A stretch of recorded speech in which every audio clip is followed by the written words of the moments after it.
I want to make the game that I've been waiting 25 years to play.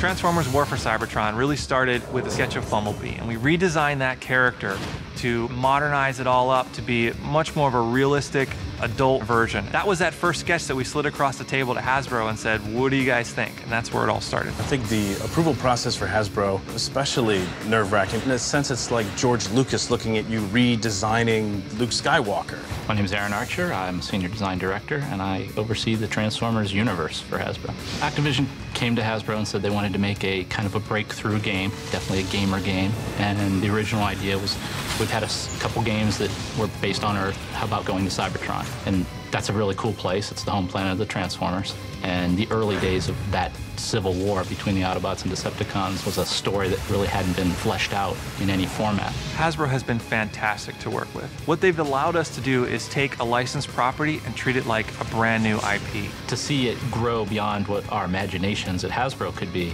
to be additive to that universe is fantastic. They've taken such a keen interest in what we've put together that my confidence that fans are going to love what story we're telling is extremely high, because it's got that Hasbro stamp on it as this is it.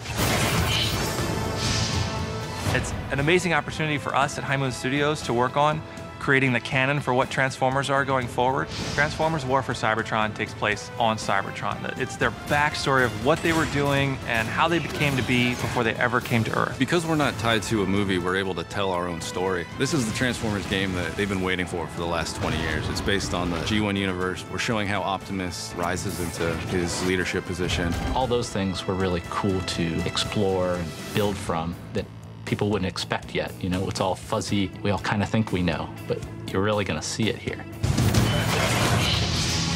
I was thrilled. I think we were all thrilled to design the Cybertron. As much as a paradigm of science fiction as Star Wars or Star Trek, it influenced all of our childhoods and probably, you know, our career paths as artists. I'd say the influences for developing the art is really the original Generation 1 animated series and the film. On top of that, there's elements of Tron and Blade Runner and Aliens and the grittier, more textural science fiction films that I think influenced all of us.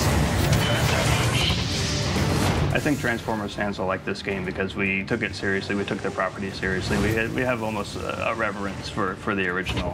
It takes something that you may have had a fondness for as a kid and a really kind of violent, dark, adult style that I think people that are into games like Call of Duty will be able to get into. I think people are going to be blown away by the effort. I just can't wait to get the ball rolling. This won't be the only touch point. It's a big place that we're going to build off of. It's been a fantastic experience to revisit all those childhood memories, gather the resource from the huge lore that is Transformers, and then shape that into basically a brand new vision of what Transformers are in a way that people haven't seen before.